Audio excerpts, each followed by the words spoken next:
qu'au début du 19e siècle, une jeune femme africaine est arrachée à sa terre natale et transportée en Europe, non pas pour vivre librement, mais pour être montrée comme une curiosité et un objet exotique. Pendant des années, son corps fut humilié, disséqué et exposé aux regards avides. Son nom, Sarah Baartman. Son histoire est celle d'une vie brisée par l'exploitation et l'humiliation, une tragédie qui en dit long sur l'époque coloniale et ses violences.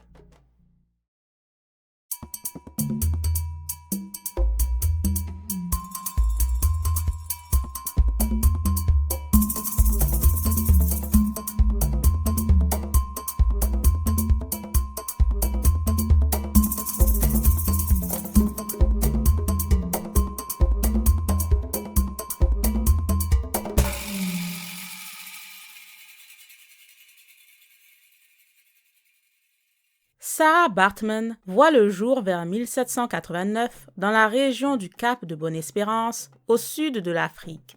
Elle appartient au peuple Khoï-Khoï, l'un des plus anciens peuples de la région, installés là depuis des millénaires. Les Européens les appellent alors de manière péjorative les Hottentotes, un mot moqueur imitant leur langue à clic. Les Khoï-Khoï vivent de l'élevage, de la chasse et de la cueillette. Leur société est profondément ancrée dans un équilibre avec la nature. Mais lorsque Sarah naît, ce mode de vie est déjà en grande partie bouleversé par plus d'un siècle de colonisation européenne.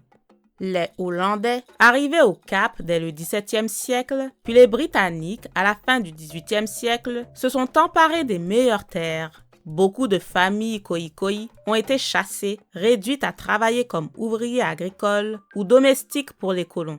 Sarah grandit dans cette réalité de dépossession et de domination. On sait peu de choses sur son enfance, mais les historiens pensent qu'elle a perdu ses parents très jeunes, ce qui l'a laissée sans protection dans un monde de plus en plus violent.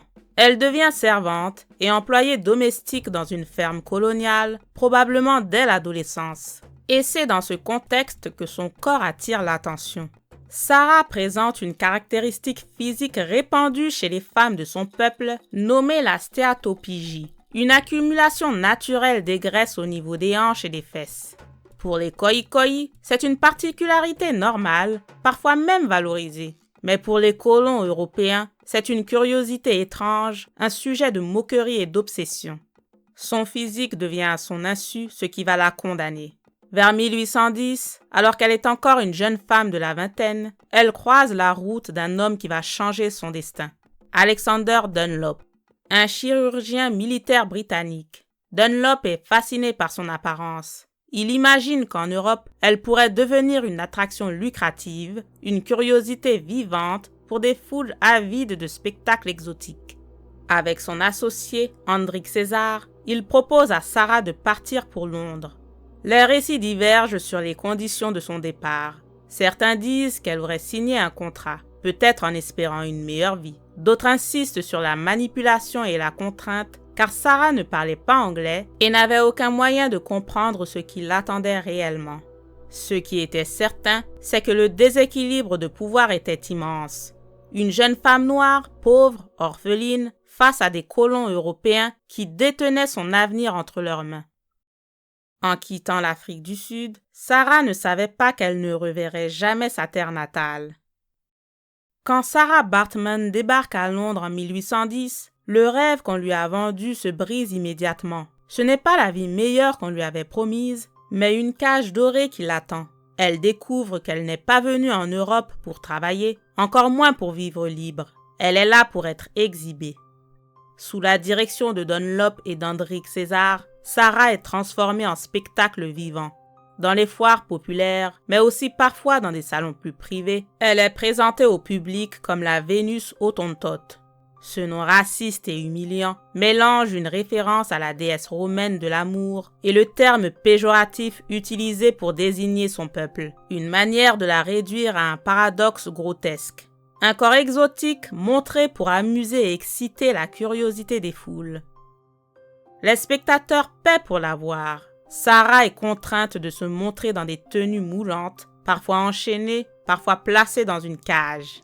Son corps est décrit comme étrange, excessif, presque monstrueux. Les journaux de l'époque en parlent comme d'une curiosité à mi-chemin entre l'exotisme et la difformité. Pour les Européens, elle n'est plus une femme, elle est un objet de foire, une attraction dont on rit, dont on se moque ou qu'on fantasme. Mais derrière ce spectacle se cache une réalité plus dure encore, l'exploitation et l'isolement.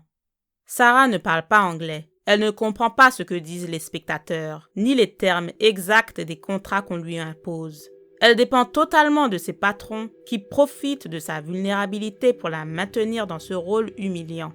Pourtant, Londres n'est pas totalement silencieuse face à son sort. Des voix s'élèvent, notamment parmi des abolitionnistes qui dénoncent le traitement réservé à Sarah.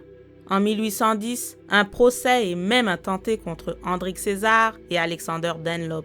Les abolitionnistes accusent les deux hommes de réduire Sarah à l'esclavage et de l'exploiter sans son consentement. Mais le procès tourne à une farce. César présente un contrat prétendument signé par Sarah. Devant les juges, elle confirme. Mais que pouvait-elle dire d'autre face à ses maîtres dans une langue qu'elle ne maîtrise pas? Le tribunal conclut qu'elle n'est pas esclave, mais artiste volontaire. En réalité, c'était un piège. Sarah ne pouvait pas comprendre la portée de ce contrat et sa dépendance économique et sociale la privait de toute liberté réelle. Le spectacle continue. Chaque soir, Sarah doit se montrer à une foule de curieux. Chaque jour, son image se répand un peu plus dans la presse londonienne. Elle devient une attraction à la mode, commentée, caricaturée et réduite à son physique. Mais derrière cette notoriété forcée, Sarah s'enfonce dans la solitude. Arrachée à sa terre natale, isolée par la langue, prisonnière d'un contrat qu'elle ne maîtrise pas, elle voit peu à peu s'éloigner l'espoir d'une vie digne. Londres, la grande capitale impériale, n'est pour elle qu'un théâtre d'humiliation. Et déjà, son destin bascule, car bientôt ses maîtres vont décider de l'amener plus loin encore. En 1814, Sarah Baartman est transférée à Paris. Ses maîtres comprennent que la mode pour les curiosités exotiques n'est pas seulement anglaise. La France impériale est aussi avide de spectacles étranges. Mais à Paris, son sort va prendre une dimension encore plus sombre. Elle est d'abord vendue à un dresseur d'animaux qui l'exhibe dans des foires populaires. Comme à Londres, elle est présentée comme une bête de cirque, une curiosité à moitié humaine, à moitié objet de divertissement. Le public parisien, friand de sensations fortes, paie pour voir son corps.